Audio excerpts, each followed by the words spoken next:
옛날, 아주 먼 옛날에 호랑이가 담배를 피우고 산신령이 구름을 타고 내려와 바둑을 두던 시절, 깊고 깊은 산골짜기에 사계절 내내 맑은 바람이 머물다 가는 작은 마을이 하나 있었습니다.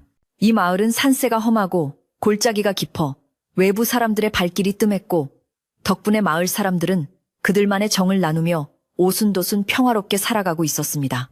마을 어귀에는 수백 년 묵은 느티나무가 든든하게 버티고 서서 마을을 지키는 수호신 노릇을 했으며, 그 아래로는 맑은 시냇물이 밤낮 없이 졸졸 흐르며 세상의 모든 근심을 씻어내리는 듯 했습니다. 밭 가는 소리, 아이들의 웃음소리, 그리고 저녁이면 집집마다 피어오르는 밥 짓는 연기가 어우러져 그야말로 그림 같은 풍경을 자아내는 곳이었습니다. 사람들은 욕심 없이 하루하루를 성실하게 살았고, 이웃의 기쁨을 자신의 일처럼 기뻐하고 슬픔을 함께 나누는 순박한 마음씨를 지니고 있었습니다. 그 마을의 가장 안쪽 산자락이 포근하게 감싸 아는 명당 자리에 으리으리한 기와집 한 채가 자리 잡고 있었는데, 기와지붕의 곡선이 마치 춤을 추는 학의 날개처럼 우아하게 뻗어 있어 마을 어디서나 눈에 띄는 집이었습니다. 세월의 때가 묻어 기와는 거무튀튀하게 변했고 대들 보는 곳곳이 갈라졌지만, 그 낡음조차도 위엄있게 느껴질 정도로 집안 곳곳에는 오랜 시간 동안 쌓여온 가문의 법도와 기품이 서려 있었습니다. 집 안으로 들어서는 소슬대문은 언제나 정갈하게 닫혀 있었고, 넓은 마당에는 자풀 하나 없이 깨끗하게 쓸려 있어 주인장의 성품이 얼마나 깐깐하고 정갈한지를 한눈에 알 수 있게 해주었습니다. 이 집은 대대로 마을의 대소사를 챙기며 덕을 베풀어 온 유지의 집안이었기에 마을 사람들은 이 기와집을 바라볼 때마다 경외심과 친근함을 동시에 느끼곤 했습니다. 이 기와집에는 연화라고 불리는 젊은 처녀가 살고 있었는데, 그녀는 마치 진흙 속에서도 맑고 향기로운 꽃을 피우는 연꽃처럼 단아하고 기품 있는 외모를 지니고 있었습니다. 연화의 어머니는 그녀가 15이 되던 해에 이름 모를 병으로 세상을 떠났고, 아버지는 집안의 생계를 책임지기 위해 먼 타지로 장사를 다니느라 집을 비우는 날이 많았습니다. 그래서 넓은 기와집을 지키는 것은 오로지 연화의 몫이었으며, 어린 나이에도 불구하고 그녀는 안주인 역할을 톡톡히 해내며 집안의 모든 살림을 빈틈없이 꾸려나갔습니다. 새벽같이 일어나 마당을 쓸고 장독대를 닦으며 계절에 맞춰 김장을 하고 메주를 쓰는 일까지 어느 하나 소홀함이 없었기에 마을 어른들은 연화를 볼 때마다 혀를 내두르며 칭찬을 아끼지 않았습니다. 연화에게는 어머니가 돌아가시기 직전에 남겨주신 아주 특별한 유품이 하나 있었는데, 그것은 바로 코끼리의 엄니로 만든 귀하디 귀한 상아빗이었습니다. 이 상아빗은 연화의 외할머니가 어머니에게, 그리고 어머니가 다시 연화에게 물려준 것으로 대대로 집안의 맏딸이나 안주인에게만 전해 내려오는 가문의 보물과도 같은 물건이었습니다. 빗은 오랜 세월 손때가 묻어 누르스름한 빛을 띠고 있었지만, 오히려 그 색깔이 더욱 은은하고 깊은 멋을 풍겼으며, 표면은 어찌나 매끄러운지 손을 대면 미끄러질 것만 같았습니다.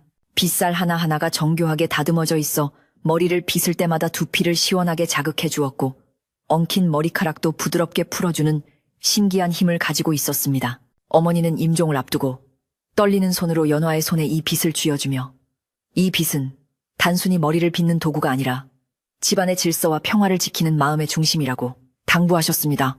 여자의 머리 모양이 단정해야 마음가짐도 흐트러지지 않고 안주인의 마음이 바로 서야 집안이 평안하다는 옛 어른들의 말씀을 잊지 말라는 뜻이었습니다. 연화는 어머니의 유언을 가슴 깊이 새기며 기쁘나 슬프나 매일 밤 잠자리에 들기 전에는 반드시 경건한 마음으로 거울 앞에 앉아 이 상아빗으로 머리를 100번씩 빗어내리는 의식을 치르곤 했습니다. 빗질을 할 때마다 사각사각거리는 소리가 고요한 방 안에 울려 퍼지면 하루 종일 쌓였던 고단함과 외로움이 눈 녹듯 사라지고 마음이 차분하게 가라앉는 것을 느낄 수 있었습니다. 어느 늦가을 찬 바람이 문풍지를 덜컹거리며 겨울이 머지 않았음을 알리던 날, 연화의 아버지는 또다시 먼 길을 떠날 채비를 서두르고 있었습니다. 이번 장사는 평소보다 훨씬 먼 북쪽 지방까지 다녀와야 했기에 좋기 서너 달은 걸릴 긴 여정이 될 것이라고 했습니다. 아버지는 짐을 꾸리면서도 홀로 남겨질 딸 걱정에 연신 한숨을 내쉬며 뒤를 돌아보았지만, 연화는 걱정하는 기색을 내비치지 않으려 애써 밝은 미소를 지으며 아버지의 옷매무새를 다듬어 드렸습니다. 아버님, 집안 걱정은 마시고 조심히 다녀오세요. 제가 곳간 단속 잘하고 아랫사람들 잘 부리며 집을 지키고 있겠습니다. 연화의 씩씩한 목소리에 아버지는 안쓰러움과 대견함이 뒤섞인 눈빛으로 딸의 어깨를 토닥여 주었습니다. 아버지가 떠나시는 날 아침, 마을 어귀까지 배웅을 나간 연화는 아버지가 탄 말이 산 모퉁이를 돌아보이지 않을 때까지 자리를 뜨지 못하고 서 있었습니다. 찬바람에 옷깃이 날리고 낙엽이 발밑을 스치고 지나갔지만 그녀는 아버지가 무사히 다녀오시기만을 마음속으로 빌고 또 빌었습니다. 다시 텅 빈 집으로 돌아온 연화는 대문을 굳게 걸어 잠그고 안채로 들어와 어머니의 유품인 상아빗을 꺼내 들었습니다. 빗을 손에 쥐자 차가우면서도 묵직한 감촉이 손끝을 통해 전해져 왔고 그 느낌은 마치 어머니가 곁에서 손을 잡아주는 것처럼 든든하게 느껴졌습니다. 연화는 이 빗이 있는 한, 그리고 자신이 이 집의 안주인으로서 중심을 잡고 있는 한, 어떤 어려움이 닥쳐도 이겨낼 수 있을 것이라는 믿음을 가지고 있었습니다. 집안에는 연화 외에도 오랫동안 이 집에서 일해온 늙은 하녀, 곰댁 할머니가 함께 살고 있었습니다.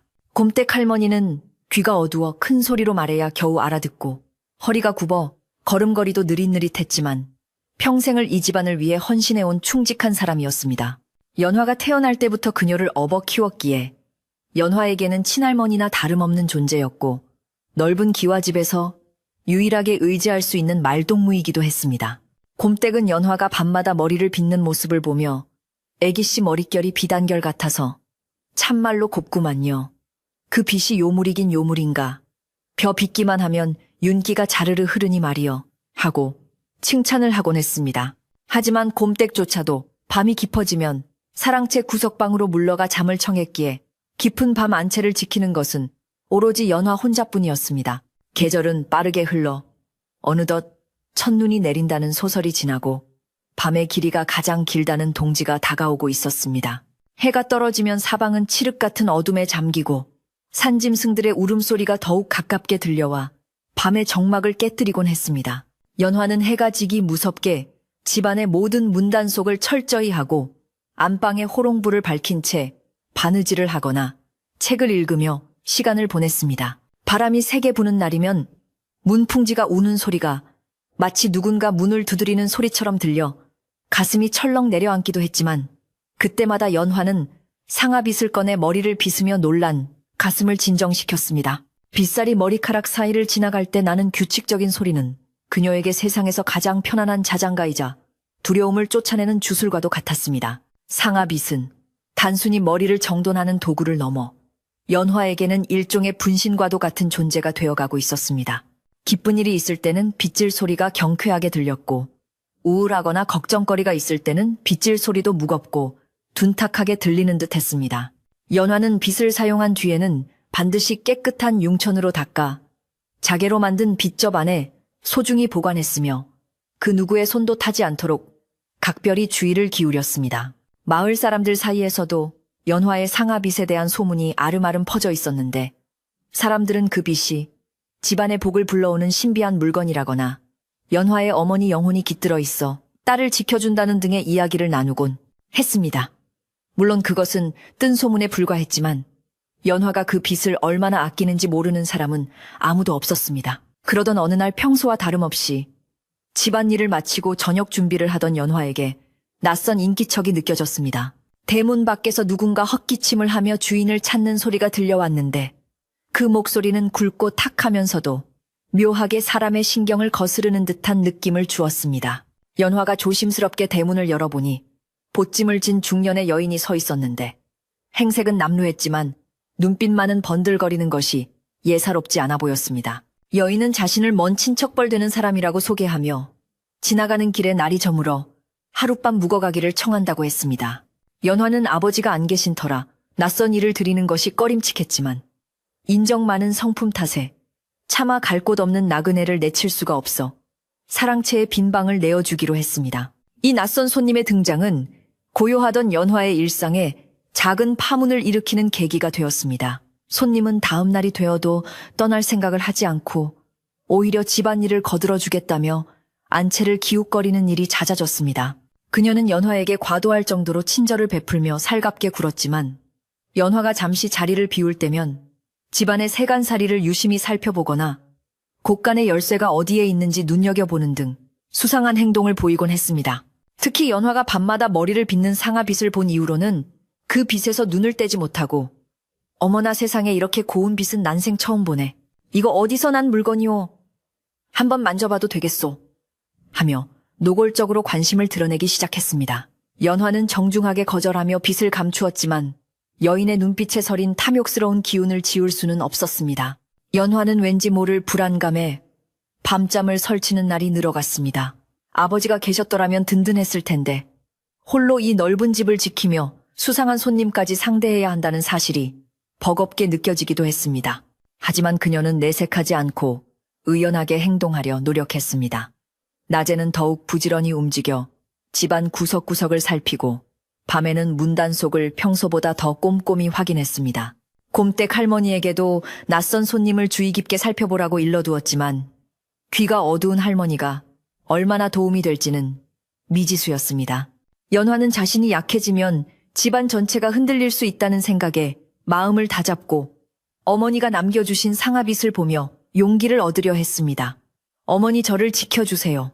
아무 일 없이 아버지가 돌아오실 때까지 이 집을 잘 지킬 수 있게 힘을 주세요. 그녀는 빗을 가슴에 품고 간절히 기도했습니다. 마을은 점점 깊은 겨울 속으로 빠져들고 있었고 하늘에서는 잿빛 구름이 몰려와 금방이라도 큰 눈을 쏟아부을 듯한 기세였습니다.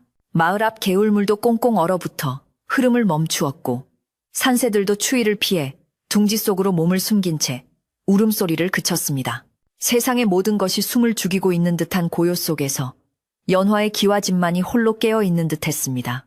사랑채에 머무는 손님은 밤마다 늦게까지 불을 끄지 않고 무언가 웅얼거리는 소리를 내거나 마당을 서성거리는 발자국 소리를 내며 연화의 신경을 곤두서게 만들었습니다.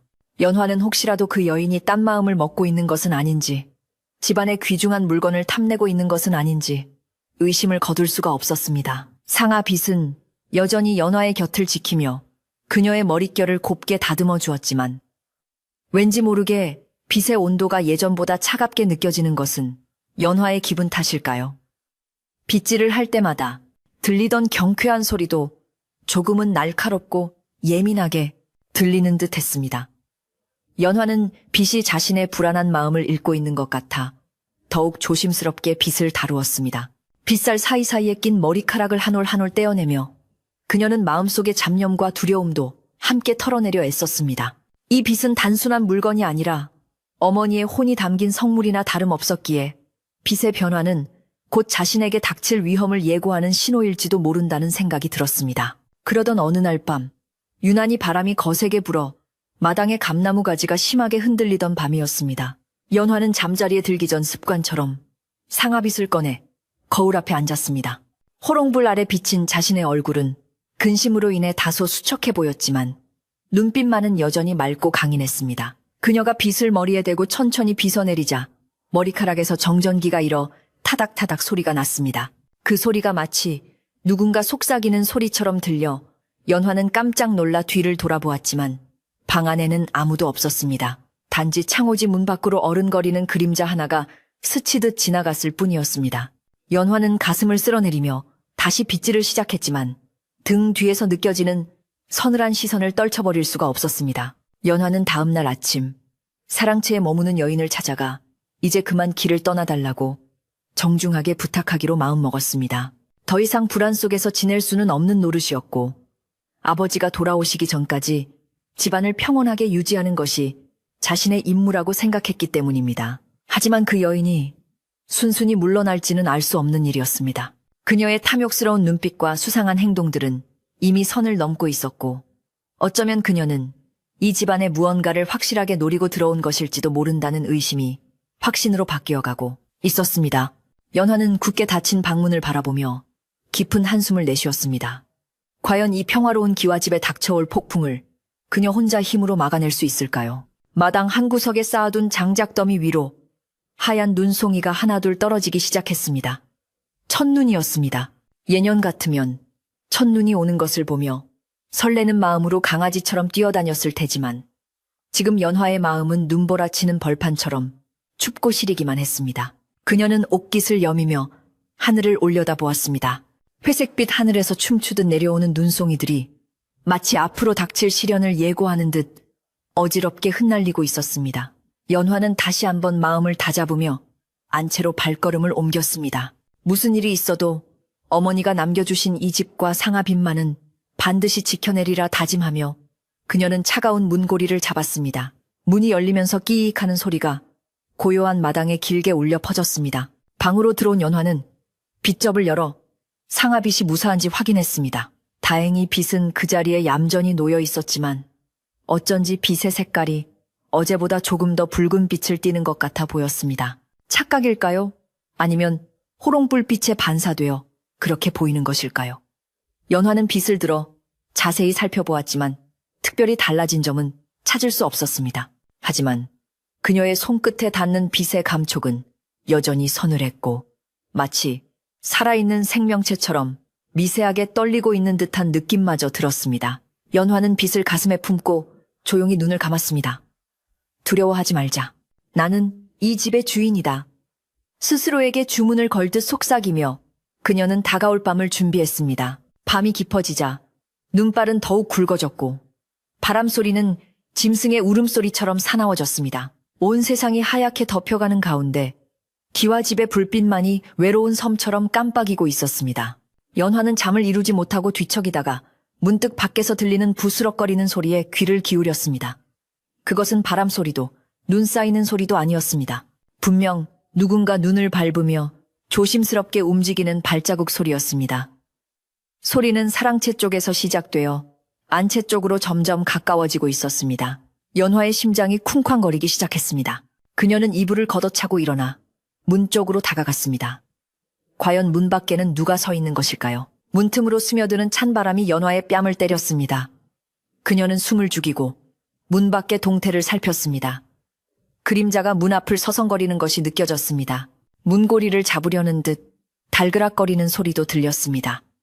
연화는 용기를 내어 누구십니까? 하고 물었지만 밖에서는 아무런 대답도 들려오지 않았습니다. 잠시 후 발자국 소리는 다시 멀어져 갔지만 연화는 밤새도록 잠들지 못하고 뜬 눈으로 밤을 지새워야 했습니다.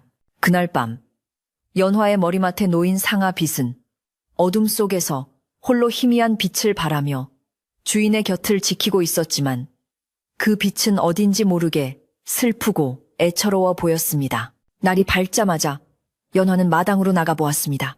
간밤에 내린 눈 위에는 누군가의 발자국이 선명하게 찍혀 있었는데 그 발자국은 사랑채와 안채 사이를 오가며 어지럽게 널려 있었습니다. 그것은 분명 박씨 부인 바로 그 낯선 손님의 발자국이었습니다. 연화는 이제 더 이상 망설일 시간이 없음을 깨달았습니다. 그녀는 굳은 결심을 하고 사랑채로 향했습니다. 하지만 그녀가 사랑채 문을 열었을 때 방 안은 텅 비어 있었고 박씨 부인의 짐도 보이지 않았습니다.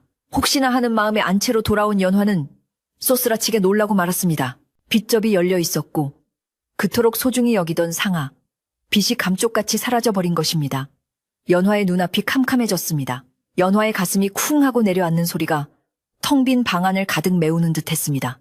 어머니의 손때가 묻어 반질반질하던 상아빛이 사라진 자리는 마치 이가 빠진 것처럼 쇠만이 비어 있었고 그 공허함은 연화의 마음속에 거대한 구멍을 만들어 찬바람을 들이치게 했습니다. 그녀는 떨리는 손으로 빈 빗접을 어루만지며 혹시나 자신이 잘못 둔 것은 아닐까, 잠시 헛것을 보고 있는 것은 아닐까 하여 눈을 비비고 다시 보았지만 결과는 마찬가지였습니다. 빛은 분명 사라졌고 그 자리에 남은 것은 희미하게 남아있는 빛의 윤곽과 서늘한 냉기뿐이었습니다. 연화는 다급한 마음에 안방 문을 박차고 나와 사랑채 쪽을 향해 달리기 시작했습니다.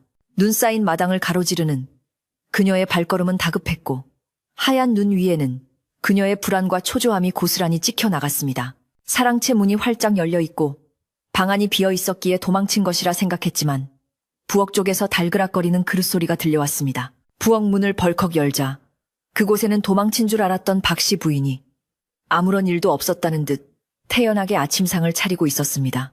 솥뚜껑을 열어 구수한 밥 냄새를 맡으며 흥얼거리는 그녀의 뒷모습을 보며 연화는 잠시 할 말을 잃고 멍하니 서 있을 수밖에 없었습니다.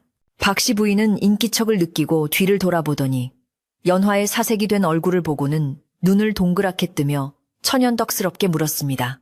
아이고 애기씨, 아침부터 웬일로 부엌까지 다 나오셨소. 내가 간밤에 신세를 진 것도 있고 해서 따뜻한 밥이라도 한 끼 지어 올리려고 일찍 일어났는데 혹시 내가 깰까봐 걱정돼서 오신 게요. 그녀의 목소리는 기름을 바른 듯 매끄러웠고 표정에는 한 점의 부끄러움도 찾아볼 수 없었습니다. 연화는 그녀의 뻔뻔한 태도에 기가 막혔지만 쿵쾅거리는 심장을 애써 진정시키며 떨리는 목소리로 물었습니다. 부인 제 방에 들어오셨었나요? 어머니가 물려주신 상아빗이 보이지 않습니다. 혹시 부인이 보셨거나 잠시 구경하려고 가져가신 것은 아닌지요? 연화는 최대한 예의를 갖추려 노력했지만 목소리에 섞여 나오는 의심과 원망을 완전히 감출 수는 없었습니다. 그 말을 들은 박씨 부인의 얼굴색이 순식간에 불그락 변하더니 들고 있던 국자를 탕하고 내려놓으며 목소리를 높였습니다. 아니 이게 무슨 소리요? 사람을 뭘로 보고 도둑 취급을 하는 거요?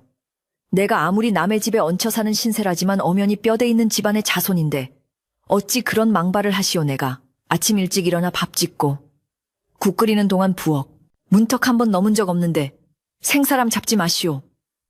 박씨 부인은 펄펄 뛰며 억울해했고 그 기세가 어찌나 등등한지 연화는 오히려 자신이 큰 실수를 한 것 같은 착각마저 들 지경이었습니다. 연화는 박씨 부인의 서슬퍼런 반응에 주춤하며 한 발 물러설 수밖에 없었습니다. 심증은 가득하나 물증이 없는 상황에서 더 이상 추궁했다가는 오히려 손님을 박대한다는 오명을 쓸 수도 있었기 때문입니다. 아니 저는 그저 빚이 없어졌기에 혹시나 해서 여쭤본 것입니다. 오해하셨다면 죄송합니다. 연화가 고개를 숙이며 사과하자 박씨 부인은 콧방귀를 뀌며 옷매무새를 다듬었습니다. 흙물건 간수를 잘못한 본인 탓이지 어디 엄한 사람을 의심하려 드시오. 집안에 귀한 물건이 없어졌으면 쥐새끼가 물어갔는지 아니면 본인이 잃어버리고 기억을 못하는지 곰곰이 생각해볼 일이지. 박씨 부인은 혀를 차며 다시 아궁이 앞에 앉았지만 연화는 그녀가 고개를 돌리는 순간 입가에 스치는 비릿한 미소를 분명히 보았습니다. 그것은 자신의 승리를 확신하는 자만이 지을 수 있는 교활한 웃음이었습니다. 그날 이후로 집안의 공기는 눈에 띄게 달라지기 시작했습니다. 상아빗을 잃어버린 연화는 마치 영혼의 일부를 잃은 사람처럼 생기를 잃어가고 있었고 밤마다 악몽에 시달리며 잠을 설치는 날이 늘어갔습니다. 반면에 박씨 부인은 마치 제 세상인 양집안 곳곳을 활보하며 주인 행세를 하기 시작했습니다. 처음에는 눈치를 보며 안방 근처를 기웃거리던 그녀가 이제는 대놓고 안채 마루에 앉아 곰댁 할머니에게 이래라 저래라 심부름을 시키는가 하면 곳간 열쇠가 어디 있는지 꼬치꼬치 캐묻기도 했습니다. 연화가 부인이 집살림은 제가 알아서 합니다. 라고 점잖게 타이르면 아이고 어린 애기씨가 혼자 얼마나 힘들겠소. 먼 친척인 내가 좀 도와주겠다는데 뭘 그리 빡빡하게 구시오. 라며 능구렁이처럼 받아넘기기 일쑤였습니다. 마을 사람들 사이에서도 기와집의 이상한 낌새에 대한 소문이 돌기 시작했습니다. 마을 공동 우물가에 모인 아낙네들은 물동이를 내려놓고 삼삼오오 모여 쑥덕거렸습니다. 그 집 연화 아가씨네 집에 들어온 손님 말이야. 좀 이상하지 않아? 어제는 보니까 연화 아가씨가 입을 법한 고운 비단옷을 입고 장독대를 뒤지고 있더라고. 그러게 말이야. 눈빛이 어찌나 매섭던지. 내가 인사를 건넸는데도 본체만 체하고 고개만 빳빳이 들고 지나가더라니까. 주인 없는 집에 들어와서 안방마님 노릇을 하려나 봐. 닐스, 연화 아가씨가 마음이 여려서 큰일이네. 아버지가 안 계시니 저런 뱁새가 황새둥지를 넘보지. 사람들은 혀를 차며 걱정했지만 남의 집안일에 섣불리 끼어들 수도 없어 그저 지켜만 볼 뿐이었습니다. 연화는 빚을 잃어버린 뒤로 머릿결마저 푸석해지고 윤기를 잃어갔습니다. 매일 밤 정성스럽게 빗질을 하며 마음을 다스리던 의식이 사라지자 그녀의 마음속에는 잡초처럼 불안과 근심이 무성하게 자라났습니다. 거울 앞에 앉아 아무 빗으로나 머리를 빗어보았지만 뚝뚝 끊어지고 엉키기만 할 뿐 상아빗이 주던 그 부드럽고 시원한 느낌은 어디에서도 찾을 수 없었습니다. 연화는 거울 속에 비친 자신의 초라한 모습을 보며 하염없이 눈물을 흘렸습니다. 어머니, 죄송해요. 제가 못나서 어머니의 유품을 지키지 못했어요. 그녀의 흐느낌이 방 안에 가득 찼지만 위로해줄 사람은 아무도 없었습니다. 곰댁 할머니는 귀가 어두워 연화의 울음소리를 듣지 못했고 사랑채의 박씨 부인은 밤마다 무슨 꿍꿍이인지 방문을 걸어 잠그고 나오지 않았습니다. 어느 날 오후 연화는 답답한 마음을 달래기 위해 마을 뒤편에 있는 성황당 고개로 산책을 나갔습니다. 그곳에는 마을의 대소사를 훤히 꿰뚫고 있는 허리가 기역자로 굽은 꼬부랑 할머니가 살고 있었습니다. 꼬부랑 할머니는 젊은 시절 무당이었다는 소문도 있고 신기가 있어 사람의 속을 꿰뚫어 본다는 이야기도 있는 신비한 인물이었습니다. 연화가 고개 마루에 도착했을 때 할머니는 마른 나무 지팡이를 짚고 서서 연화가 올라오는 모습을 빤히 내려다보고 있었습니다. 연화가 가까이 다가가 인사를 올리자 할머니는 대뜸 쇳소리 나는 목소리로 물었습니다. 아가, 네 얼굴에 수심이 가득하구나. 귀한 것을 잃어버렸느냐? 아니면 도둑이 들었느냐? 연화는 쏘스라치게 놀라 할머니를 바라보았습니다. 아무에게도 말하지 않은 빚 이야기를 들킨 것만 같았습니다. 연화는 주위를 살피고 나서 할머니에게 조심스럽게 자초지종을 털어놓았습니다. 어머니가 주신 상아빚이 사라졌고 집에 들어온 손님이 의심스럽지만 증거가 없어 애만 태우고 있다는 이야기를 하며 눈시울을 붉혔습니다. 할머니는 쭈글쭈글한 손으로 연화의 손을 꼭 잡으며 고개를 끄덕였습니다. 구구, 역시 내 눈이 틀리지 않았어. 며칠 전부터 내 집 지붕 위에 검은 까마귀가 앉아 울어대기에 무슨 사단이 나겠구나 싶었지. 할머니는 잠시 하늘을 응시하더니 낮고 엄숙한 목소리로 연화에게 경고했습니다. 잘 듣거라. 물건에도 혼이 있는 법이야. 특히 주인의 손때가 오래 묻은 물건은 주인을 알아보고 주인이 아닌 자가 손을 대면 피눈물을 흘리며 곡을 하는 법이다. 피눈물을 흘린다고요. 연화가 되묻자 할머니는 더욱 힘주어 말했습니다. 그렇다. 욕심에 눈이 멀어 남의 것을 탐하는 자는 반드시 그 대가를 치르게 되어 있어. 그 빚은 보통 물건이 아니야. 네 어머니의 정기와 네 정성이 깃들어 있으니 사악한 기운을 가진 자가 품에 안으면 빚이 가만히 있지 않을 게다. 조만간 그 빚이 스스로 울음을 터뜨릴 때가 올 테니 너는 그때까지 마음을 굳게 먹고 기다려라. 절대 섣불리 나서서 긁어 부스럼을 만들지 말고 때가 무르익기를 기다려야 한다. 할머니의 말씀은 연화에게 큰 위로이자 동시에 두려움으로 다가왔습니다. 빚이 스스로 우는 날이 온다니 그것은 과연 어떤 모습일지 상상조차 되지 않았지만 적어도 자신이 혼자가 아니라는 사실에 조금은 안도할 수 있었습니다. 집으로 돌아오는 길, 연화의 발걸음은 한결 가벼워졌지만 대문 앞에 섰을 때 다시금 가슴이 답답해져 왔습니다. 마당에는 박씨 부인이 곰댁 할머니를 닥달하며 장독대에서 김장독을 꺼내고 있었습니다. 아니, 이 늙은이가 눈귀가 어두우면 손발이라도 빨라야지. 웬뺑이가 기어가듯 해서야 원. 오늘 저녁에는 김치찜을 해먹을 테니 묵은지를 넉넉히 꺼내오란 말이오. 박씨 부인은 마치 자신이 안주인이라도 된 것처럼 호통을 치고 있었고 곰댁 할머니는 죄인처럼 고개를 숙인 채 묵묵히 독을 나르고 있었습니다. 연화는 그 모습을 보고 치밀어 오르는 분노를 억누르며 다가가 말했습니다. 부인 곰댁 할멈은 평생 이 집을 위해 일해오신 분입니다. 함부로 대하지 마세요. 연화의 단호한 태도에 박씨 부인은 잠시 움찔하는 듯 했으나 이내 표정을 바꾸고 비아냥거렸습니다. 어머, 애기씨가 오셨네. 나는 그저 애기씨 입맛 돋을 반찬 좀 만들려고 한 것뿐인데 야속하게 왜 그러시오. 내 마음도 몰라주고. 그녀는 잽싸게 표정을 바꾸며 웃었지만 그 눈빛 속에는 여전히 탐욕과 교만함이 번들거리고 있었습니다. 연화는 그녀의 소매 끝자락에서 무언가 희끗한 것이 반짝이는 것을 보았습니다. 그것은 아주 찰나의 순간이었지만 연화의 눈에는 너무나 익숙한 빛깔이었습니다. 상아빗의 끝부분 같기도 했고 그저 옷감의 무늬 같기도 했지만 연화의 직감은 그것이 빛이라고 외치고 있었습니다. 박씨 부인은 연화의 시선을 느꼈는지 황급히 옷소매를 여미며 뒤로 물러섰습니다. 그날 밤 바람은 더욱 거세져 창호지 문을 미친 듯이 흔들어댔습니다.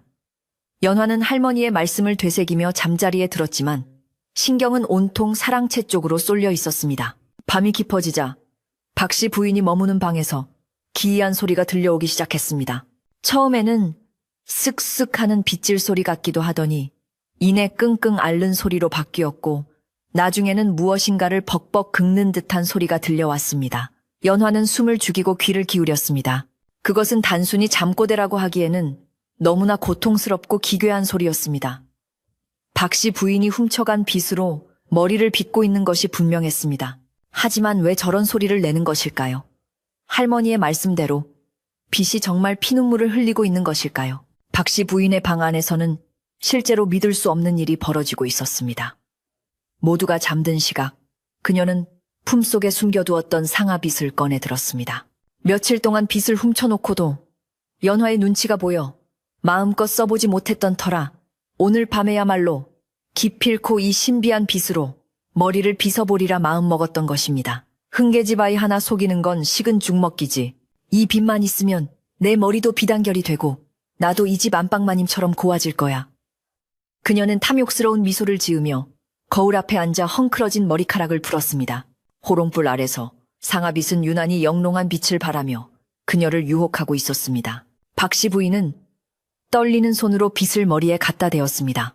빗살이 두피에 닿는 순간 차가운 냉기가 등골을 타고 흘러내렸지만 그녀는 아랑곳하지 않고 힘차게 빗질을 시작했습니다. 사각하는 소리와 함께 머리카락이 빗겨 내려갔습니다. 아, 정말 좋구나. 이렇게 부드러울 수가. 그녀가 감탄하며 두 번째 빗질을 하려는 순간이었습니다. 빗에서 끈적한 액체가 배어나오기 시작했습니다. 처음에는 머리기름이라고 생각했지만 손에 묻어나는 액체는 붉고 비릿한 냄새가 나는 피였습니다. 악! 이게 뭐야? 박씨 부인은 기겁을 하며 빗을 떨어뜨렸습니다. 바닥에 떨어진 빗에서는 붉은 피가 송골송골 맺혀 나오더니 이내 방바닥을 적시기 시작했습니다. 그녀는 황급히 걸레를 찾아 피를 닦아냈지만 닦아내면 닦아낼수록 피는 더 많이 솟구쳐 올랐습니다. 마치 빗이 살아있는 생물처럼 상처를 입고 피를 흘리는 것 같았습니다. 공포에 질린 박씨 부인은 빗을 집어던지려 했지만 이상하게도 손에서 빗이 떨어지지 않았습니다. 마치 손바닥에 찰싹 달라붙은 것처럼 빗은 그녀의 손을 놓아주지 않았습니다. 이거 왜 이래 떨어지란 말이야.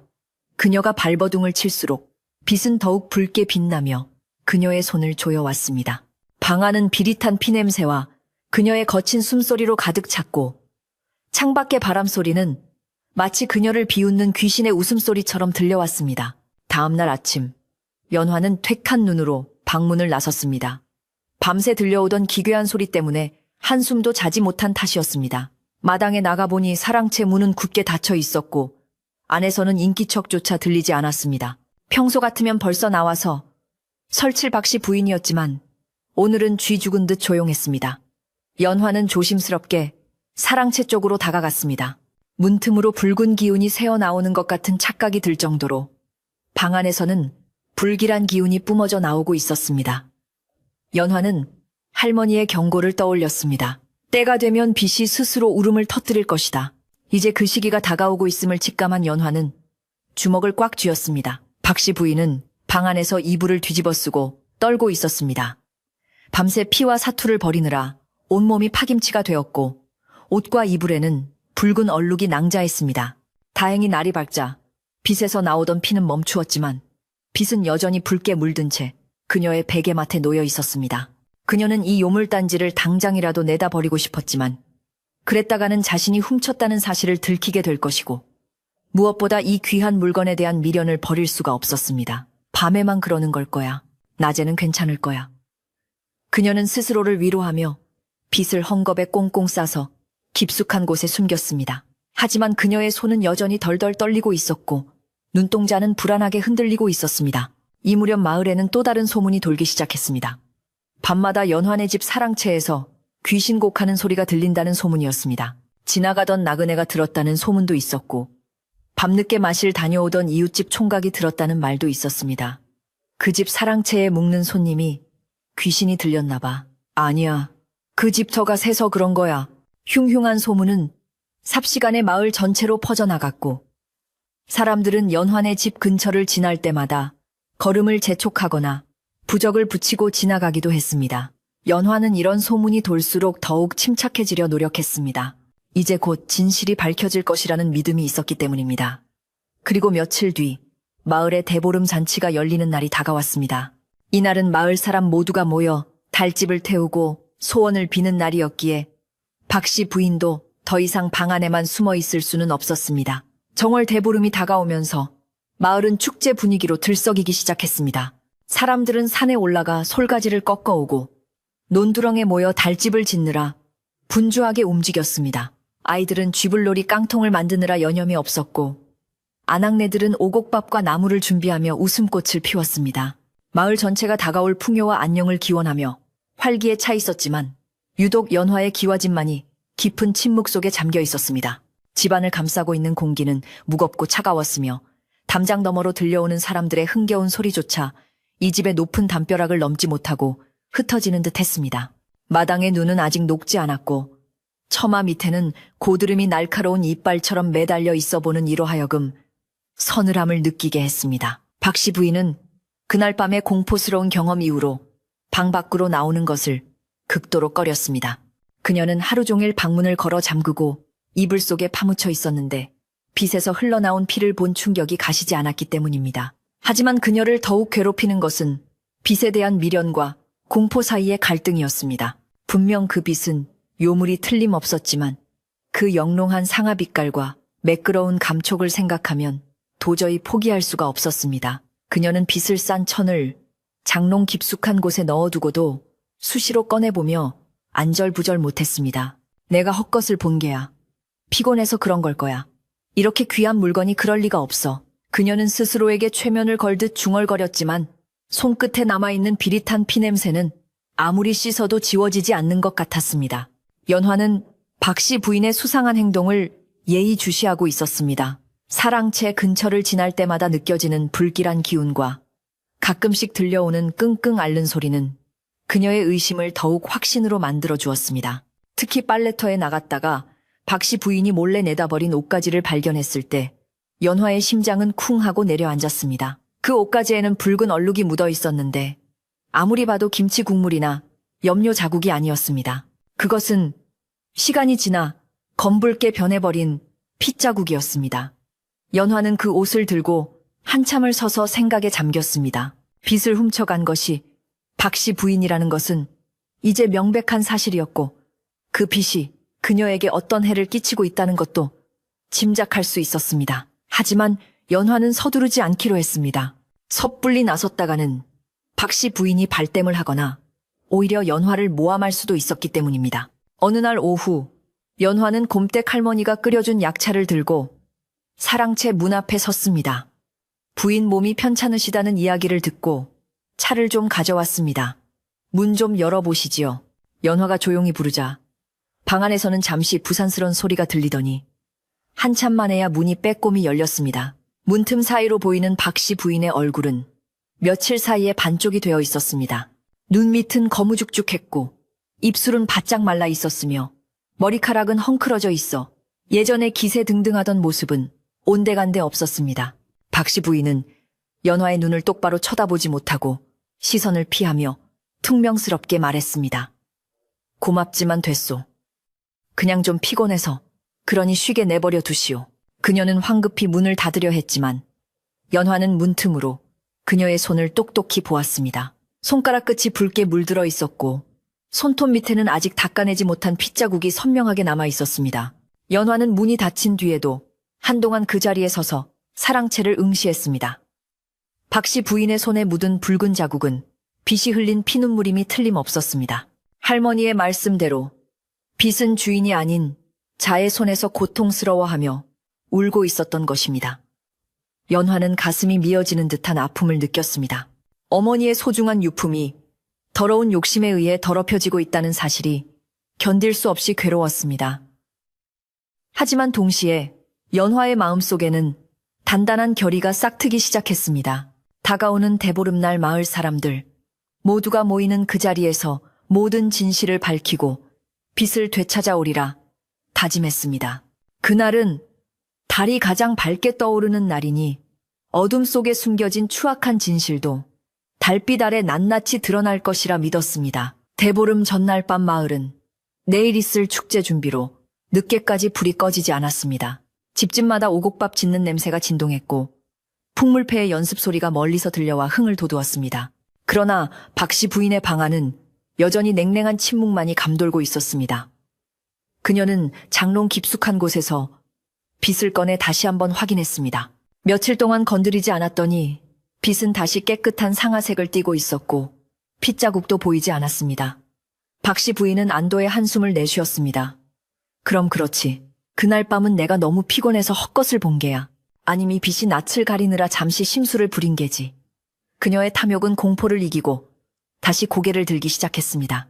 내일 마을 잔치에 이 고운 빗을 꽂고 나가면 마을 사람들은 물론이고 콧대 높은 연화조차도 자신의 기품에 기가 죽을 것이라는 헛된 상상을 하며 입가에 미소를 지었습니다. 박씨 부인은 내일 입을 옷을 고르기 위해 연화 어머니의 유품이 들어있는 옷장을 뒤지기 시작했습니다.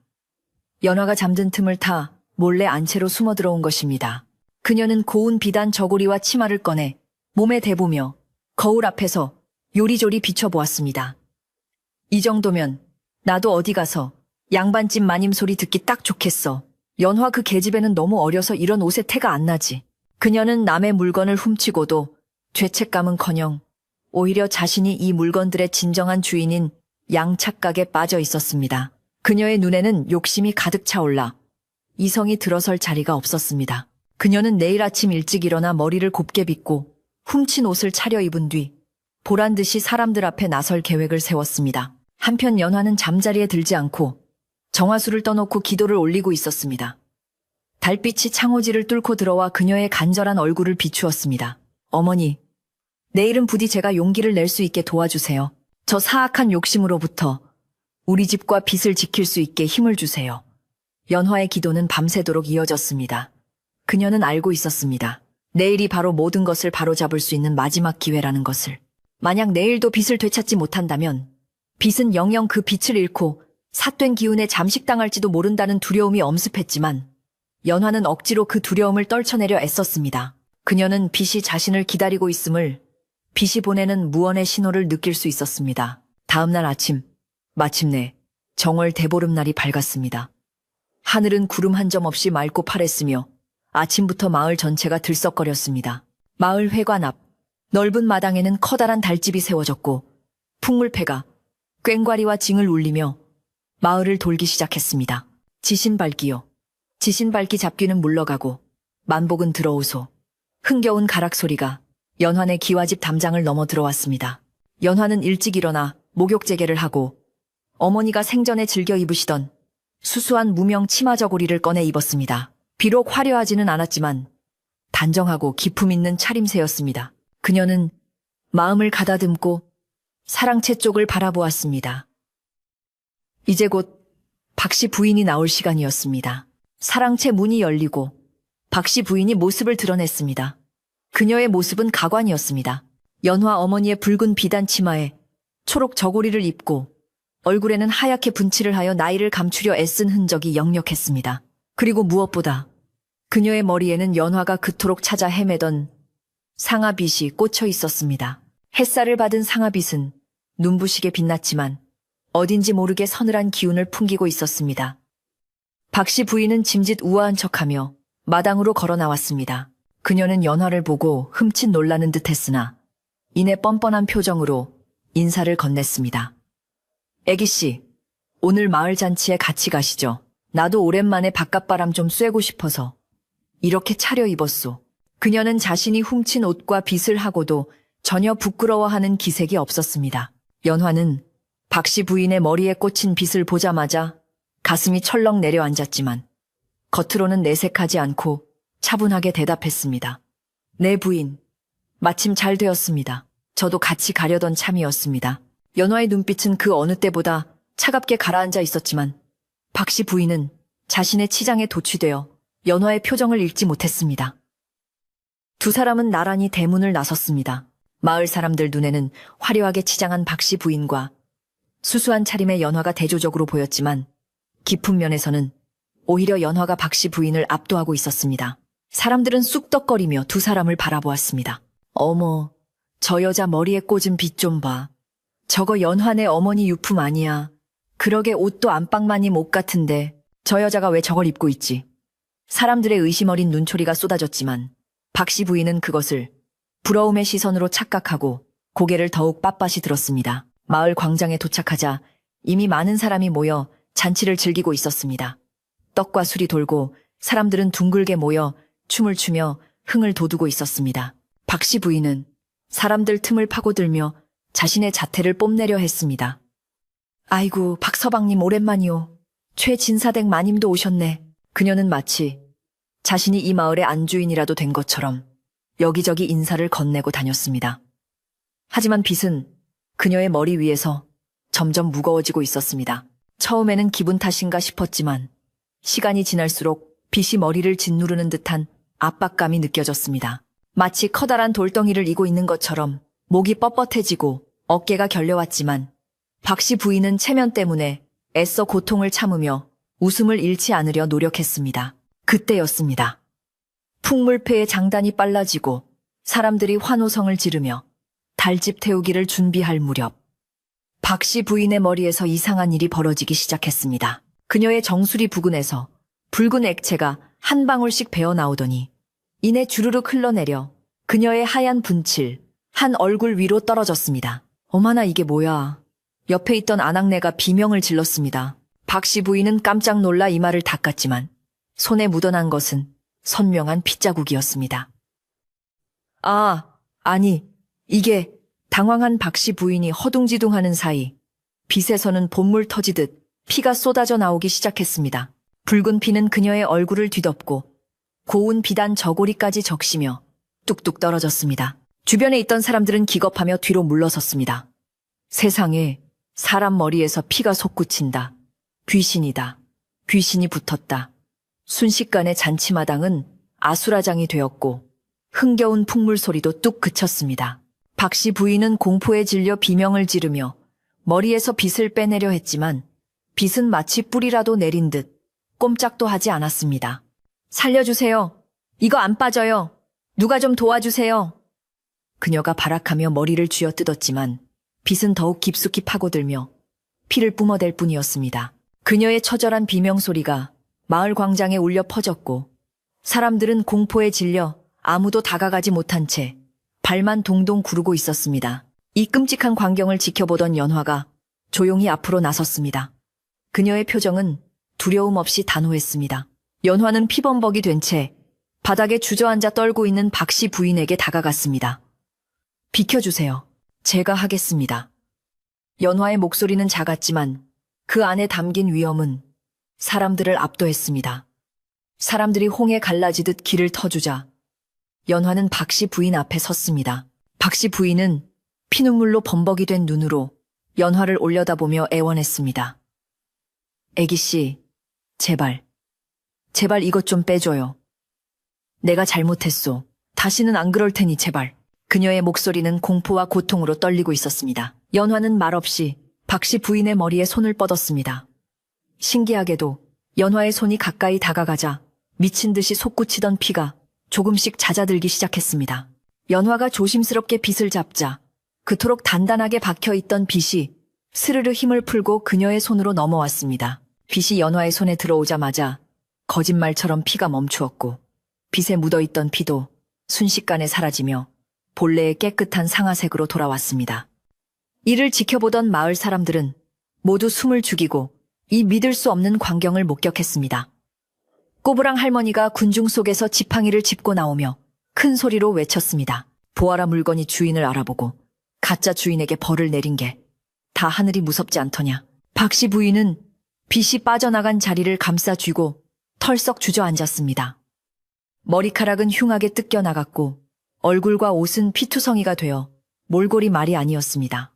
수치심과 공포가 뒤섞여 그녀는 고개를 들 수조차 없었습니다. 마을 사람들의 비난 어린 시선이 화살처럼 그녀에게 꽂혔습니다. 세상에 남의 집 귀한 물건을 훔치더니 천벌을 받았네. 어쩐지 눈빛이 흉하다 했어. 주인 없는 집에서 주인 행세를 하려다 사단이 났구먼. 사람들의 수군거림은 파도처럼 커져갔고 박씨 부인은 쥐구멍이라도 찾고 싶은 심정이었습니다. 연화는 손에 쥔 상아빗을 품에 안고 박씨 부인을 내려다보았습니다. 분노보다는 연민이 느껴지는 눈빛이었습니다. 부인 물건에는 주인의 마음이 깃드는 법입니다. 욕심으로 취한 물건은 결코 자신의 것이 될 수 없습니다. 이제 그만 욕심을 내려놓으세요. 연화의 차분한 목소리는 광장에 모인 모든 사람의 가슴을 울렸습니다. 박씨 부인은 아무 대꾸도 하지 못한 채 흐느껴 울기만 했습니다.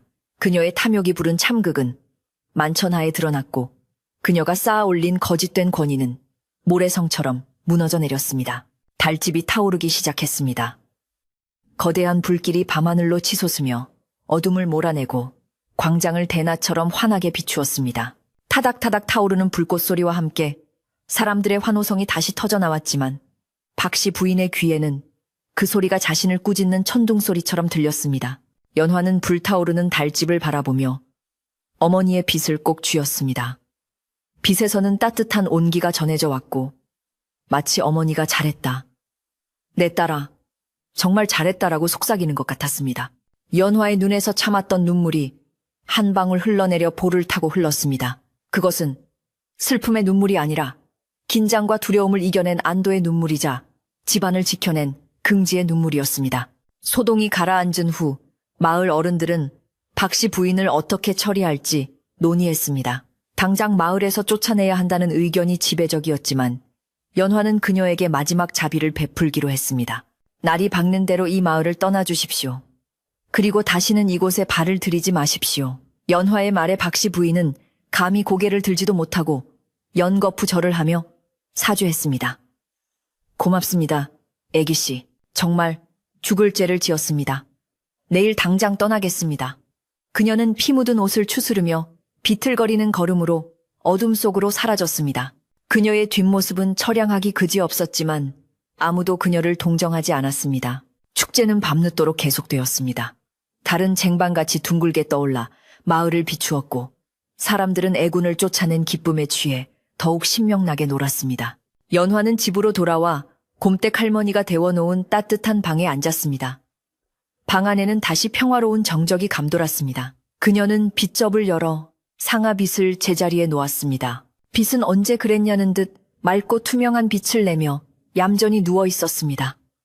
연화는 빛을 바라보며 깊은 숨을 내쉬었습니다. 길고 길었던 악몽이 드디어 끝난 것입니다. 하지만 아직 해야 할 일이 남아 있었습니다. 빛에 묻어있던 삿된 기운을 완전히 씻어내고 집안을 다시 정갈하게 만드는 일이었습니다. 연화는 내일 아침 일찍 일어나 우물에서 정화수를 떠와야겠다고 생각하며 피곤한 몸을 이불에 뉘었습니다. 그날 밤 연화는 꿈을 꾸었습니다. 꿈속에서 어머니가 나타나 연화의 머리를 빗겨주셨습니다. 어머니의 손길은 따뜻했고 빗질 소리는 노래처럼 감미로웠습니다. 연화야, 네가 집을 잘 지켰구나. 이제 아버지가 곧 오실 게다. 걱정 말고 푹 자거라. 어머니의 목소리는 봄바람처럼 부드러웠습니다. 연화는 꿈속에서 행복한 미소를 지으며 깊은 잠에 빠져들었습니다. 기와집 지붕 위로 둥근 보름달이 환하게 비치고 멀리서 들려오는 풍물 소리가 자장가처럼 들려오는 평온한 밤이었습니다. 정월 대보름에 소란스러웠던 밤이 지나고 마을에는 다시금 고요하고 청명한 아침이 밝아왔습니다. 지난밤 광장을 뜨겁게 달구었던 달집 태우기의 열기는 차가운 새벽 공기 속으로 흩어졌고 잿더미만 남은 자리 위로 하얀 서리가 내려앉아 지나간 일들을 덮어주고 있었습니다. 연화는 평소보다 일찍 눈을 떴지만 몸은 깃털처럼 가벼웠습니다. 며칠 동안 그녀의 가슴을 짓누르던 바위 같은 근심이 사라지자 숨쉬는 공기마저 달콤하게 느껴졌습니다. 그녀는 방문을 활짝 열어 젖혔습니다. 문지방을 넘어 들어오는 아침 햇살은 그 어느 때보다 눈부셨고 처마 끝에 매달린 고드름에서 녹아내리는 물방울은 마치 기쁨의 눈물처럼 영롱하게 빛나고 있었습니다. 사랑채 쪽은 쥐 죽은 듯 조용했습니다. 연화가 마당으로 나가보니 박씨 부인이 머물던 방의 문은 굳게 닫혀 있었지만 대문 빗장이 풀려 있는 것으로 보아 그녀가 이미 떠났음을 짐작할 수 있었습니다. 박씨 부인은 나리채 밟기도 전 사람들의 눈을 피해 도망치듯 마을을 빠져나간 것이 분명했습니다. 욕심에 눈이 멀어 남의 것을 탐하다가 큰 망신을 당했으니 더 이상 얼굴을 들고 이 마을에 머물 수는 없었을 것입니다. 연화는 대문 밖으로 나가 멀리 뻗은 신장로를 바라보았습니다. 길 위에는 아무런 흔적도 남지 않았지만 연화는 어쩐지 보찜 하나를 메고 초라하게 걸어가는 박씨 부인의 뒷모습이 눈에 선하게 그려지는 듯 했습니다. 미움보다는 안쓰러움이 앞섰지만 이제 악연이 끝났다는 사실에 안도감이 밀려왔습니다.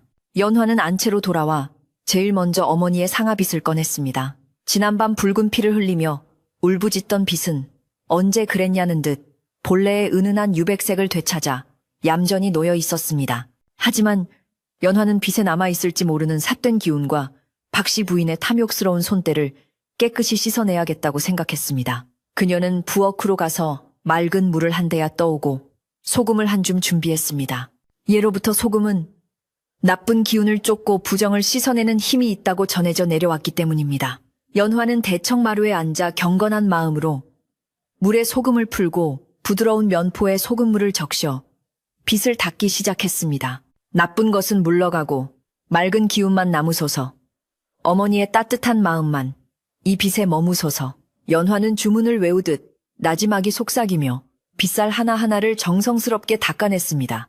빗살 사이사이를 닦을 때마다 미세한 먼지와 함께 보이지 않는 어두운 기운들이 씻겨 내려가는 듯 했습니다. 차가운 소금물이 손끝에 닿아시려 왔지만 연화는 멈추지 않았습니다. 100번의 빗질을 하듯 100번의 손길로 빗을 닦고 또 닦았습니다. 어느새 빗은 아침 햇살을 받아 투명할 정도로 맑은 빛을 뿜어내기 시작했고 연화의 마음속에 남아있던 마지막 찝찝함까지도 깨끗하게 씻겨 내려가는 것 같았습니다. 빗 손질을 마친 연화는 이제 집안을 정화할 차례라고 생각했습니다. 박씨 부인이 머물렀던 사랑채에는 여전히 그녀의 탐욕과 불길한 기운이 배어있는 것만 같아 그냥 둘 수가 없었습니다. 연화는 창고에서 묵은 쑥을 한 알음 꺼내왔습니다. 마른 쑥에 불을 붙이자 매캐하면서도 향긋한 쑥 냄새가 피어오르며 하얀 연기가 집안을 감싸기 시작했습니다. 연화는 쑥 연기를 들고 사랑채 구석구석을 돌며 나쁜 기운을 몰아냈습니다. 우이 잡기는 물러가라. 욕심도 물러가고 시기 질투도 다 물러가라. 연화의 목소리는 단호했고 연기는 뱀처럼 휘감기며 방 안의 퀴퀴한 냄새를 잡아먹고 밖으로 빠져나갔습니다. 이 모습을 지켜보던 곰댁 할머니도 거들고 나섰습니다. 할머니는 귀가 어두워 지난밤의 소동을 자세히는 몰랐지만 박씨 부인이 도망치듯 떠났고 연화가 집안 대청소를 시작한 것을 보며 대충 짐작은 하고 있었습니다.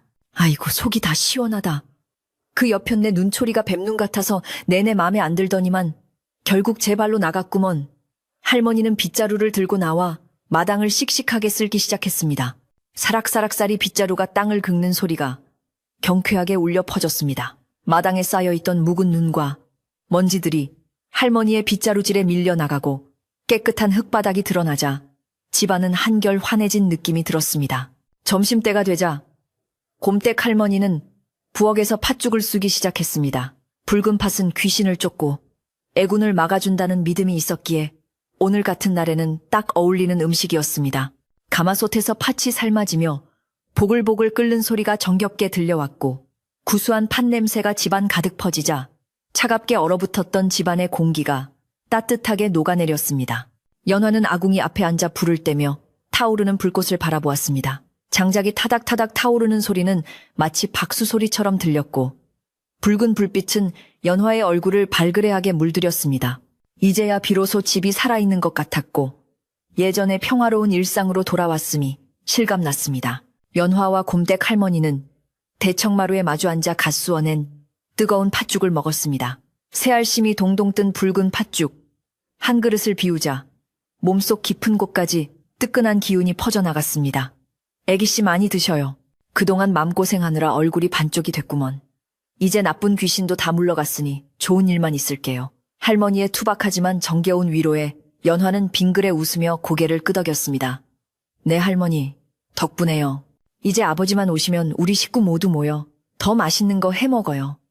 두 사람의 웃음소리가 담장을 넘어 골목길로 흘러나갔습니다. 그것은 참으로 오랜만에 들리는 기와집의 행복한 소리였습니다.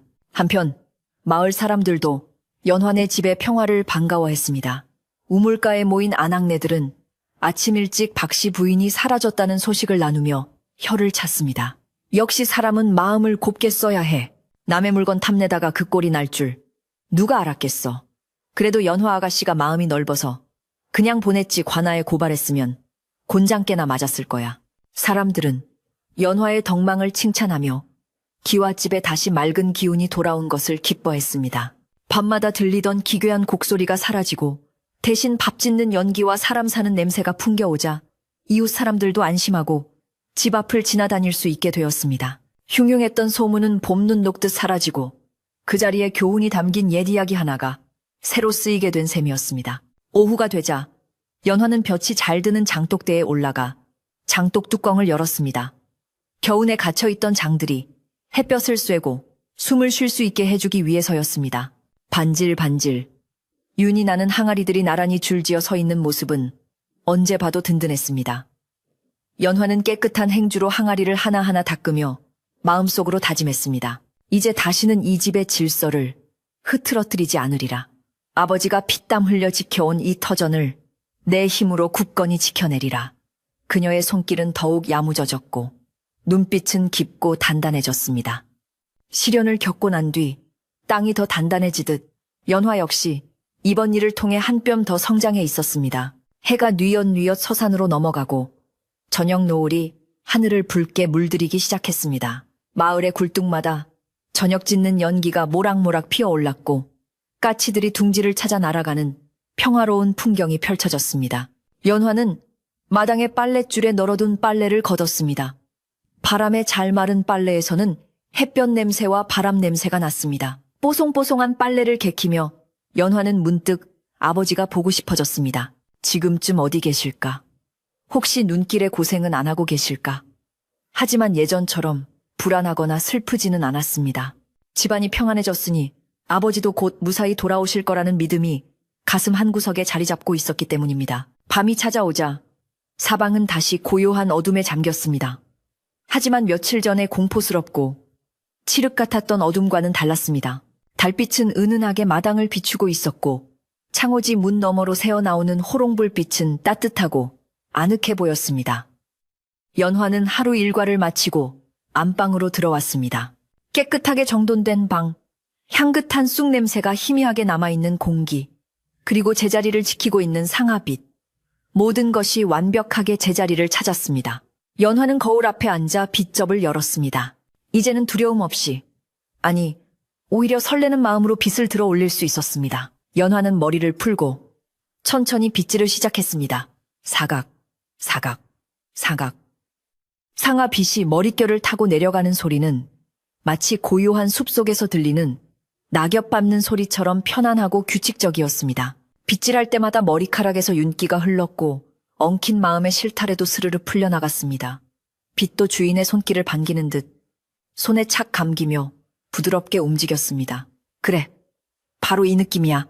연화는 거울 속에 자신을 보며 미소 지었습니다. 빗은 단순히 머리를 빗는 도구가 아니라 연화와 어머니, 그리고 이 집안을 이어주는 끈끈한 연결고리였음을 다시 한번 깨달았습니다. 100번의 빗질을 마친 연화는 빗을 융천으로 닦아 빗접에 넣었습니다. 그리고 뚜껑을 닫으며 나지막이 인사했습니다. 오늘도 고마워. 내일도 잘 부탁해. 그녀는 이불을 펴고 자리에 누웠습니다. 며칠 만에 처음으로 깊고 편안한 잠이 쏟아질 것 같았습니다. 곰댁 할머니가 옆방에서 코를 고는 소리가 드르렁 드르렁 들려왔지만 그 소리마저도 정겹게 느껴지는 밤이었습니다. 바람이 불어 문풍지가 가볍게 떨렸지만 더 이상 귀신의 소리로 들리지 않았습니다.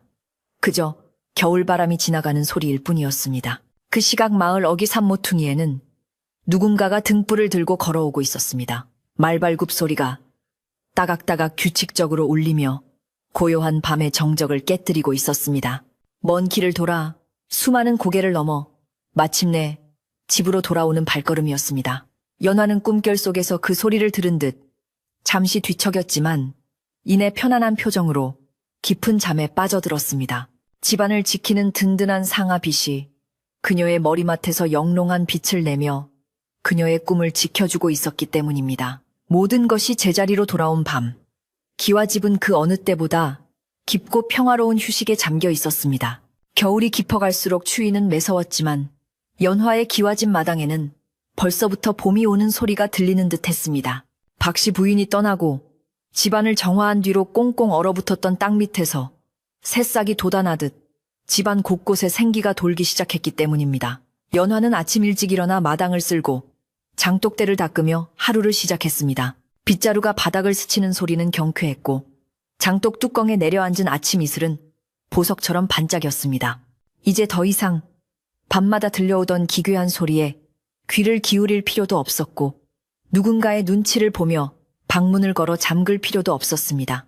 연화의 얼굴에는 홍조가 돌았고 눈빛은 깊은 샘물처럼 맑고 고요했습니다. 그녀는 대문을 활짝 열어놓고 멀리서 불어오는 바람을 맞으며 누군가를 기다리는 듯 자꾸만 마을 어귀를 바라보았습니다. 그때 마을 입구에 있는 오래된 느티나무 위에서 까치 한 쌍이 날아올라 요란하게 울어댔습니다.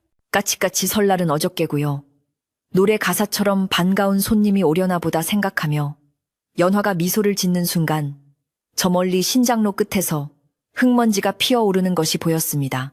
처음에는 작은 점처럼 보였던 형체가 점점 커지더니 이내 말을 탄 사람과 짐을 실은 수레의 모습이 뚜렷해졌습니다. 익숙한 옷차림, 익숙한 걸음걸이, 연화의 가슴이 두근거리기 시작했습니다. 그것은 꿈에서도 그리던 아버지의 모습이었습니다. 연화는 신고 있던 버선발로 대문 밖까지 뛰어나갔습니다. 아버지께서 오셨어요. 그녀의 목소리는 기쁨에 겨워 떨리고 있었고 곰댁 할머니도 부엌에서 뛰쳐나와 덩실덩실 춤을 추며 맞이했습니다. 아버지는 먼 길을 오느라 수염이 덥수룩하고 얼굴은 검게 탔지만 눈빛만은 형형하게 빛나고 있었습니다. 말에서 내린 아버지는 달려나온 연화를 와락 껴안아 주었습니다. 내 딸 연화야, 잘 있었느냐? 별일 없었느냐? 아버지의 투박하고 거친 손이 연화의 등을 토닥여주자 연화는 그동안 참았던 눈물을 왈칵 쏟아냈습니다. 무서웠던 기억, 억울했던 순간들이 아버지의 따뜻한 품 안에서 눈 녹듯 사라져버렸습니다. 내 아버지, 오시기만을 기다렸어요. 집안은 아무 탈 없이 잘 지키고 있었습니다. 연화는 눈물을 닦으며 씩씩하게 대답했습니다. 아버지는 대견하다는 듯 연화의 머리를 쓰다듬으며 그 어느 때보다 환한 미소를 지어 보이셨습니다. 아버지가 돌아오시자 집안은 순식간에 활기로 가득 찼습니다. 아버지가 끌고 온 수레에는 북쪽 지방에서 가져온 귀한 약재와 비단 건어물들이 가득 실려 있었습니다.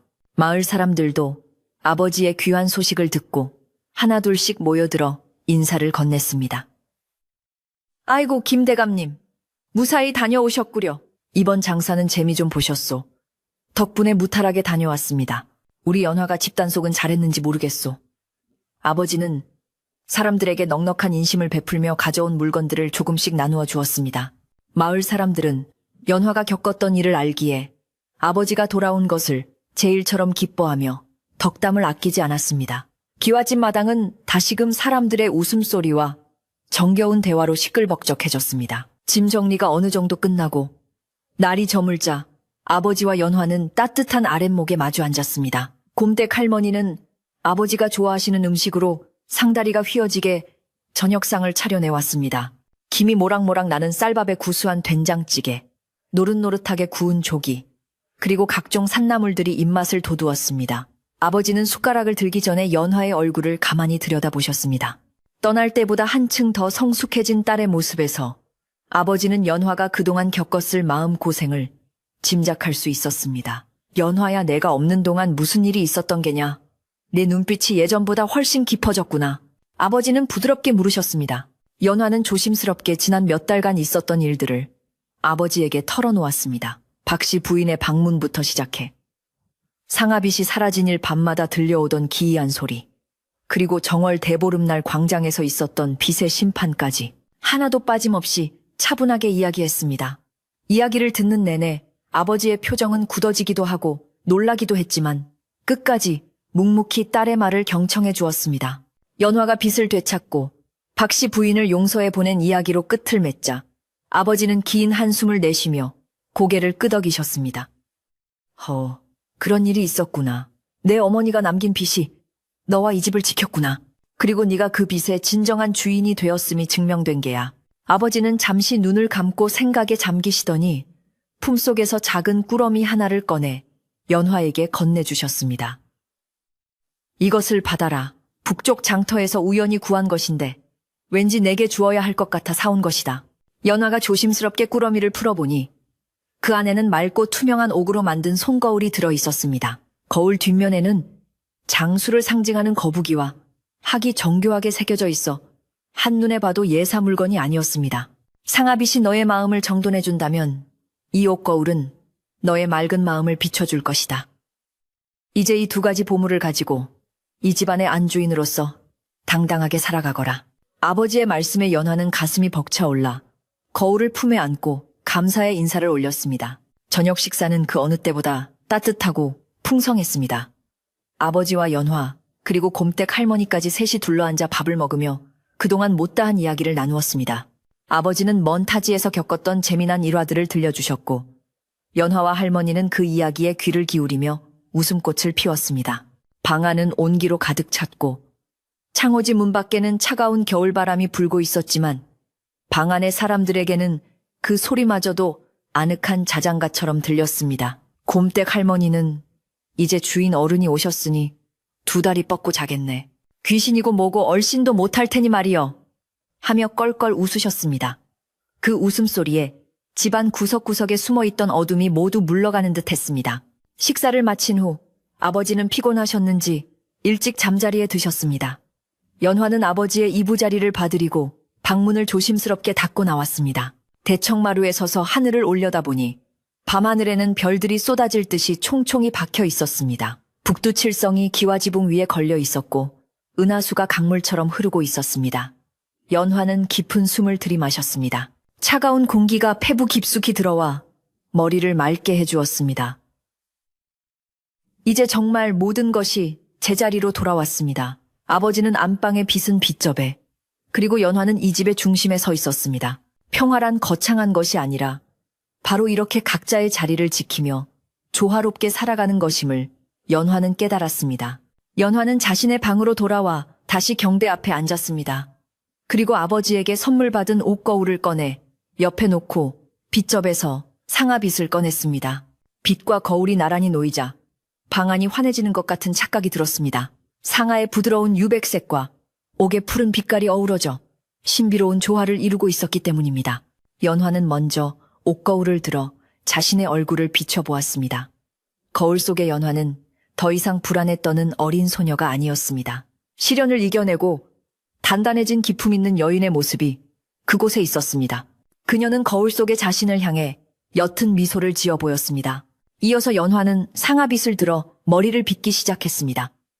오늘 밤의 빗질은 그 어느 때보다 특별했습니다. 한 번 빗을 때마다 감사하는 마음을 담았고 두 번 빗을 때마다 가족의 건강을 빌었습니다.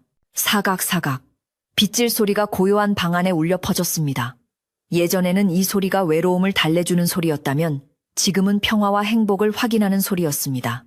빗은 연화의 손길에 맞춰 춤을 추듯 부드럽게 움직였고 머리카락은 비단결처럼 곱게 흘러내렸습니다. 빗에서도 은은한 향기가 배어나오는 것 같았습니다. 그것은 어머니의 향기이기도 했고 오랜 세월 이 집을 지켜온 나무와 흙의 향기이기도 했습니다. 100번의 빗질이 끝날 무렵 연화의 눈꺼풀이 무거워지기 시작했습니다. 긴장이 풀리고 안도감이 밀려오자 졸음이 쏟아진 것입니다. 그녀는 빗을 깨끗한 천으로 닦아 빗접에 넣고 옷거울도 소중히 갈무리했습니다. 그리고 호롱불에 심지를 낮추어 방안을 어둑하게 만들었습니다. 따뜻한 아랫목에 이불을 펴고 누우니 소미불의 포근한 감촉이 온몸을 감싸 안았습니다. 옆방에서는 아버지의 고른 숨소리가 들려왔고 멀리 사랑채 쪽에서는 바람이 처마 끝 풍경을 스치는 소리가 간헐적으로 들려왔습니다. 딸랑딸랑. 그 맑은 소리는 마치 잘 자라는 인사처럼 들렸습니다. 연화는 눈을 감고 오늘 있었던 일들을 다시 한번 떠올려 보았습니다. 아버지의 따뜻한 포옹, 곰댁 할머니의 웃음소리, 그리고 빗의 부드러운 감촉. 모든 것이 꿈만 같으면서도 생생한 현실이었습니다. 그녀는 마음속으로 어머니에게 감사의 인사를 전했습니다. 어머니 감사합니다. 아버지가 오셨어요. 이제 우리 집은 걱정 없어요. 어머니도 편히 쉬세요. 연화의 입가에 편안한 미소가 번졌습니다. 그녀의 의식은 점차 꿈나라로 흘러들어갔고 몸은 나른하게 이불 속으로 파묻혔습니다. 밤은 깊어 삼경이 지나고 마을의 모든 불빛이 하나둘씩 꺼져갔습니다. 오직 달빛만이 깨어 있어 온 세상을 은색으로 물들이고 있었습니다. 연환의 기와집도 깊은 침묵 속에 잠들었습니다. 마당의 장독대들도, 대문 앞의 느티나무도, 그리고 안방의 빗접 속에 잠든 상아빛도 모두 깊은 휴식을 취하고 있었습니다. 한때 피를 흘리며 울부짖었던 빗은 이제 주인의 사랑을 듬뿍 받고 가장 평온한 상태로 돌아갔습니다. 더 이상 욕심쟁이의 손을 탈 일도, 주인을 잃고 방황할 일도 없을 것입니다.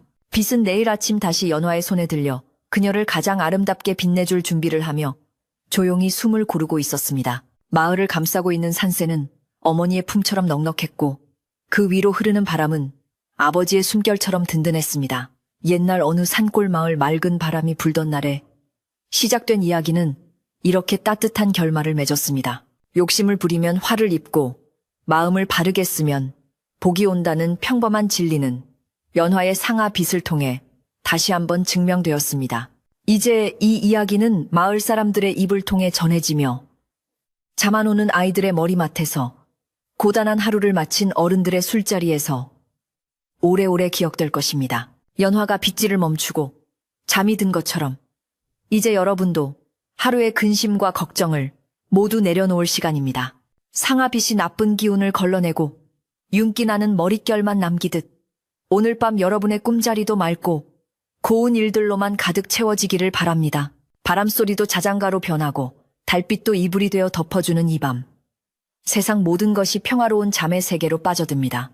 고요한 산골 마을의 기와집, 따뜻한 아랫목에서 들리는 아버지의 숨소리와 연화의 편안한 꿈속으로 우리도 함께 들어가 볼까요?